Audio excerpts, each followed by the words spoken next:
ನಮ್ಮ ಜೊತೆಗೆ ಮೌಲಾನಾ ಶಾಫಿರ್ ಶಾ ಇದ್ದಾರೆ, ಅವ್ರನ್ನ ಮಾತಾಡ್ತಾನೆ. ಸರ್, ಕೊನೆಗೂ ಜಮೀರ್ ಅವರಿಗೆ ಮಂತ್ರಿ ಬಗ್ಗೆ ಸಿಕ್ಕಿದೆ. ತಾವು ಕೂಡ ಹೋರಾಟ ಮಾಡಿದ್ರಿ, ಸಾಕಷ್ಟು ಆರೋಪಗಳು ಬಂದಿತ್ತು, ಅದಾಗಿ ಕೂಡ ತಮ್ಮ ಬೆಂಬಲಕ್ಕೆ ನಿಂತಿದ್ರಿ. ಇವತ್ತು ಹೈಕಮಾಂಡ್ ಅವ್ರ ಮೇಲೆ ಒಂದು ವಿಶ್ವಾಸ ಇಟ್ಟು ಸಚಿವ ಸ್ಥಾನ ಕೊಟ್ಟಿರ್ತಕ್ಕಂಥದ್ದು. ಆರೋಪಗಳೇನು? ಅವರು ಒಬ್ಬ ಮಾಸ್ ಲೀಡರು, ರಾಜ್ಯದ ನಿರ್ಗತಿಕ ದಮನಿತರ ಶಬ್ದ ಅವರು. ಅವರಿಗೆ ಕೊಡಬೇಕಾಗಿತ್ತು, ಪ್ರಥಮ ಲಿಸ್ಟಲ್ಲೇ ಕೊಡಬೇಕಾಗಿತ್ತು, ದ್ವಿತೀಯ ಲಿಸ್ಟಲ್ಲಿ ಬಂದಿದೆ. ರಾಜ್ಯದ ಮುಸ್ಲಿಂ ಸಮುದಾಯದ 95ರಷ್ಟು ಮುಸ್ಲಿಂ ಸಮುದಾಯದ ಜನನಾಯಕ ಅವರು. ಅದರೊಟ್ಟಿಗೆ ಎಲ್ಲ ಸಮಾಜದ, ಎಲ್ಲ ಜಾತಿಯ, ದೀನದಲಿತರ, ನಿರ್ಗತಿಕರ, ಶಬ್ದವಿಲ್ಲದವರ ಶಬ್ದ ಅವರು. ಆದ್ದರಿಂದಲೇ ಅವರಿಗೆಲ್ಲ ಹೈಕಮಾಂಡು ಎಲ್ಲ ಅಲೆದು ತೂಗಿ 28ನೇ ಎಲೆಕ್ಷನು, ಚುನಾವಣೆ ಎಲ್ಲ ಈಗ GBA ಬರ್ತಾ ಇದೆ, ಲೋಕಲ್ ಬಾಡಿ ಎಲೆಕ್ಷನ್ ಬರ್ತಾ ಇದೆ. 28ಕ್ಕೆ ಮತ್ತೊಮ್ಮೆ ಅಧಿಕಾರಕ್ಕೆ ಬರಬೇಕು. ಎಲ್ಲ ನಿಟ್ಟಿನಲ್ಲಿ ಜಮೀರ್ ಅಹಮದ್ ಸಾಹೇಬರು ಸಂಪುಟ ದರ್ಜೆಯಲ್ಲಿ ಇರಲೇಬೇಕಾಗಿತ್ತು. ಅದನ್ನು ಪಕ್ಷ ಕೊಟ್ಟಿದೆ. ತುಂಬ ಖುಷಿಯಾಗಿದೆ, ಸಂತೋಷ ಆಗಿದೆ. ಕೆಲವೊಂದು ನಾಯಕರ ವಿರೋಧ ಇತ್ತು, ಆದಾಗ್ಯೂ ಕೂಡ ಹೈಕಮಾಂಡ್ ವಿಶ್ವಾಸ ಇಟ್ಟಿದೆ. ಅಂದರೆ ಮುಂದೆ ಜವಾಬ್ದಾರಿಗಳು ಜಾಸ್ತಿ ಆಗಿದ್ದಾವೆ ಅಂತ.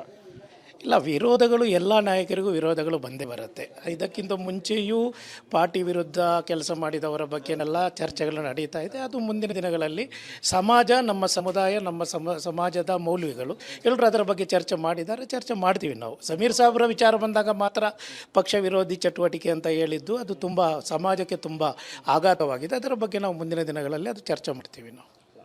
ದಾವಣಗೆರೆ ಉಪಚುನಾವಣೆ ಅನ್ನೋದೇ ಸಾಕಷ್ಟು ಗೊಂದಲಮಯವಾಗಿತ್ತು. ದಾವಣಗೆರೆಯಲ್ಲಿ ಮುಸಲ್ಮಾನರಿಗೆ ಕೊಡಬೇಕು ಎಂಬುದು ಇಡೀ ರಾಜ್ಯದ ಜನತೆಯ ಒಂದು ಆಶಾಭಾವನೆ ಇತ್ತು. ಅದು ಮುಸಲ್ಮಾನರಿಗೆ ಕೊಡ್ತೀವಿ ಅಂತೇಳಿ ಕೊಡಬೇಕಾಗಿತ್ತು.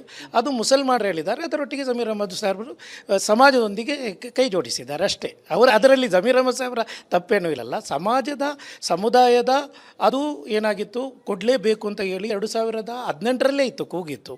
2023ರಲ್ಲಿ ಇದು ಉಪಚುನಾವಣೆಯಲ್ಲಿ ಕೊಡ್ತಾರೆ ಅಂತ ಹೇಳಿ ಎಲ್ಲರ ನಂಬಿಕೆ ಇತ್ತು. ಆ ನಂಬಿಕೆ ಸಮಾಜದೊಂದಿಗೆ ಜಮೀರ್ ಸಾಹೇಬರು ನಿಂತಿದ್ದರು. ಅದರಿಂದಲೇ ಕರ್ನಾಟಕದ ಮುಸ್ಲಿಂ ಸಮಾಜ 95ರಷ್ಟು ಮುಸ್ಲಿಂ ಸಮುದಾಯ ಜಮೀರ್ ಸಾಹೇಬರೊಂದಿಗಿದೆ. DCM ಸ್ಥಾನಕ್ಕೆ ಜಮೀರ್ ಅವ್ರ ಹೆಸರು ಕೇಳಿ ಬರ್ತಾ ಇತ್ತು. ಈ ಎಲ್ಲ ವಿವಾದಗಳು ಅವ್ರಿಗೆ ಹಿನ್ನಡೆಗೆ ಕಾರಣ ಆಯಿತು ಅಂತ. ಇಲ್ಲ, ನೋಡಿ, ಹಿನ್ನಡೆ ಮಾಡೋಕ್ಕೆ ಷಡ್ಯಂತರ ಪಿತೂರಿಗಳು ಹಲವಾರು ವರ್ಷಗಳಿಂದ ನಡೆದಿದೆ. ಜಾಫರ್ ಶರೀಫ್ ಅವರು ಅದೇ ರೀತಿ ಅಜೀಜ್ ಸೇಠ್ ಅವರ ಬಗ್ಗೆಲ್ಲ ಬಂದಿದೆ. ಅದು ಇದು ಷಡ್ಯಂತರಕ್ಕೆ, ಪಿತೂರಿಗೆಲ್ಲ ನಾವು ಹೆದರುವವರಲ್ಲ, ಅವರು ಬೆದರಲ್ಲ, ಅದರಲ್ಲಿ ಭಯಪಡುವವರೇನೂ ಅಲ್ಲ. DCM ಸಿಕ್ಕಿದರೆ ಮಾತ್ರ ನಾಯಕನೇನೂ ಆಗೋದಿಲ್ಲ. ಅದರಿಂದ ಅವರು ಮುಖ್ಯಮಂತ್ರಿ ಆಗುವಂಥ ಒಂದು ಅವಕಾಶ ಇದೆ. ಮುಸ್ಲಿಂ ಸಮುದಾಯದ ಒಬ್ಬ ಮುಖ್ಯಮಂತ್ರಿ ಆಗಲು ಅವಕಾಶ ಇರುವಂಥ ಒಬ್ಬ ಜನನಾಯಕ ಜಮೀರ್ ಅಹಮದ್ ಸಾಹೇಬರು ಮುಂದಿನ ದಿನಗಳಲ್ಲಿ ಆಗ್ತಾರೆ.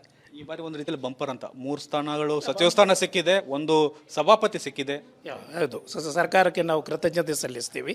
3 ಸಚಿವ ಸ್ಥಾನ ಕೊಟ್ಟಿದ್ದಾರೆ, ಅದರೊಟ್ಟಿಗೆ ಸಭಾಪತಿ ಕೊಟ್ಟಿದ್ದಾರೆ.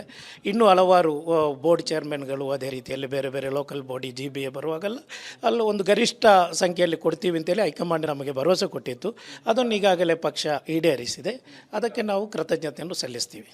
ದಾವಣಗೆರೆ ಉಪಚುನಾವಣೆಯಲ್ಲಿ ಟಿಕೆಟ್ ಕೊಟ್ಟಿಲ್ಲ ಅಂತ ಹೇಳ್ಬಿಟ್ಟು ಸಮಾಜ ಪಕ್ಷದಿಂದ ವಿಮುಖ ಆಗಿಲ್ಲ ಆಗಿದ್ರೆ ಇಲ್ಲ, ಅದರ ಬಗ್ಗೆ ಈಗ ಚರ್ಚೆ ಆಗಿದೆ. ಈಗ ಸರ್ಕಾರ ಆ ರೀತಿಯಲ್ಲಿ 3 ಸಚಿವ ಸ್ಥಾನ ಕೊಟ್ಟಿದೆ. ಅದೇ ರೀತಿಯಲ್ಲಿ ಇನ್ನೂ MLCಗಳ ಇದು ಬರಬೇಕಾಗಿದೆ, ಅದರಲ್ಲೂ ಕೊಡ್ತಾರೆ. ಎಲ್ಲ ಕೊಡ್ಬೋದು ಎಂಬ ನಿರೀಕ್ಷೆ ನಮಗಿದೆ. Thank you.